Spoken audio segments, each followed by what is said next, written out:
In this video, I'm gonna go over 5 mistakes that are very common for booksellers to make selling on Amazon.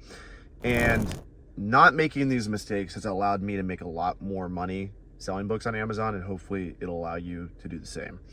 So mistake number 1 is not scanning fast enough. So if you're just starting out selling on Amazon, I highly recommend you learn how to scan fast. I'll put a video of me scanning right here.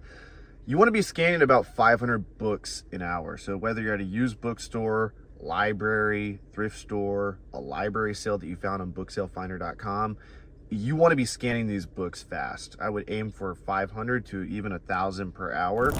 And that's really going to allow you, it's a numbers game. Only 4% of books are going to be good, maybe even less, depending on where you're at. And the faster you can scan, the more books you're going to find. It's about getting through the bad books first. Mistake number 2 is not scanning enough books. So I know this kind of like is the same thing as number 1, but number 1 is scanning fast. Number 2 is scan more. Like you should be scanning 10,000 plus books a week, and you'll be finding 400 to 1,000 profitable books that you can pack and send to Amazon and start making money. So just get your scans up, just get the volume, like track how many items you're actually scanning. If you don't think this business model is working, it's probably because you're not putting in the work necessary to get the results. So the work necessary to get the results is more scans, okay? Now, don't just be a brute and scan shitty books. If you're in the children's fiction section and you're not getting any hits, don't scan another 1,000 books in that section. Go to the better section, which leads me to point number 3, find better inventory. You should 100% hit up every thrift store, every library, every used bookstore in your local city, right? That's a no-brainer. But if you strike out 3 or 4 times at one place, you're probably doing something wrong. You need to find out, when are they putting the fresh inventory out on the shelves. Talk to the manager. See if you can get backroom access. See if you can scan the books that are in the back room at the library or the thrift store. That's where the gold's going to be.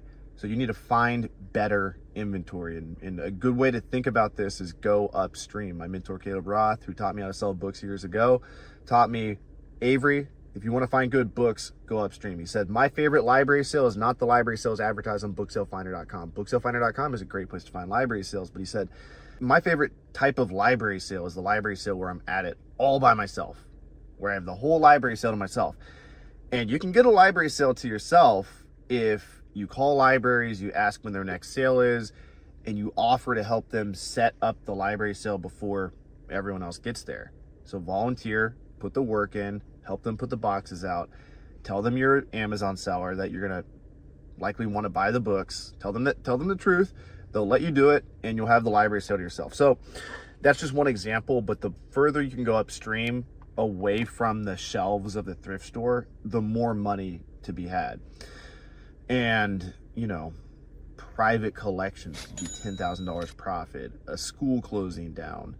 It could be a K through 12 school has pallets of books in the back room. Like, there's so many places to get books outside of thrift stores and used bookstores and libraries. So think how to get the books, how to get the better inventory, because if you have better inventory and you're not scanning fast, that's better than having shitty inventory and scanning fast. So scanning fast is important, but that's not going to make you rich. What's going to make you rich is finding really good sources of inventory, and hopefully those sources of inventory are replenishable so you can scale your business over and over.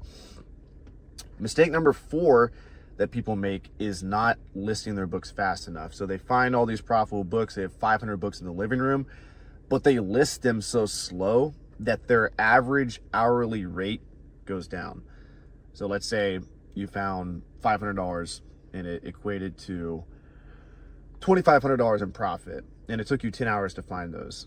You're making $250 an hour, right?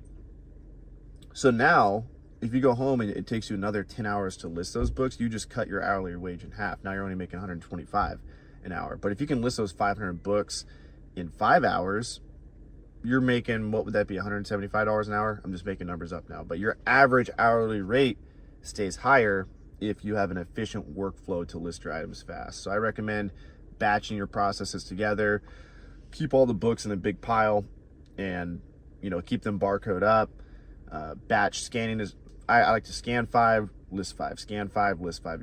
If you guys want my complete tutorial on how to list books, I'll link it below. I'm the founder of GoToLister, the fastest listing software on the planet. It helps you seamlessly create shipments, also helps you make more profit on faster selling books. So check that out. I'll link that below. But list your books fast, don't list them slow, and don't dread the process of listing inventory. If you dread the process of listing inventory, you'll dread the process of finding inventory, and then you won't do anything and you won't sell inventory on Amazon. So make sure you enjoy listing, you enjoy finding inventory. Make sure that it's, even if you don't enjoy it, it's a system, it's a process that you know what to do, and ideally it's enjoyable. Ideally, you know, you like going and finding books, you like bringing them home, you like listing them, you like seeing how much profit you're making. That's a business that is more scalable because it's fun for you. Whereas if it's always work, you might work yourself dry and go back to working your job or quit, you know. So be sure it's an enjoyable process. Mistake number 5 is not repricing your inventory. So once you ship the books to Amazon, it's important to reprice. Now, I'm not going to go super in depth in this. I will link a video below if you guys want, where I give away my repricing settings here on YouTube for free with Be Cool. I'll link that video below. But basically, at a certain point, you want to make sure you're matching the buy box price. So I like to let my books sit for about 30 days at the price I initially set. But if it didn't sell after 30 days, I will reprice the book down to the buy box price. So I recommend after 30 days, reprice down, and then after 90 days you should probably start repricing down even more. I go below buy box after 90. So if you guys want my complete repricing settings, I shot a video with Be Cool. I'll link that below. But those are the 5 mistakes to avoid making when selling on Amazon. Much love. Catch you next video. Oh yeah, I got the Feed the Beast challenge. If you guys want to join the Feed the Beast challenge, we do live weekly coaching calls, and you get access to my step-by-step book selling course. I used to charge $400 for this course. I've sold over 1,000 of them. Now I give it away for 100% free. You guys can click the link below. You get access to 5 modules of how to build a book business, and you'll get access to these live weekly coaching calls where I'll get to meet you face to face. So be sure to show up with your camera on and say hi. Much love. Peace out.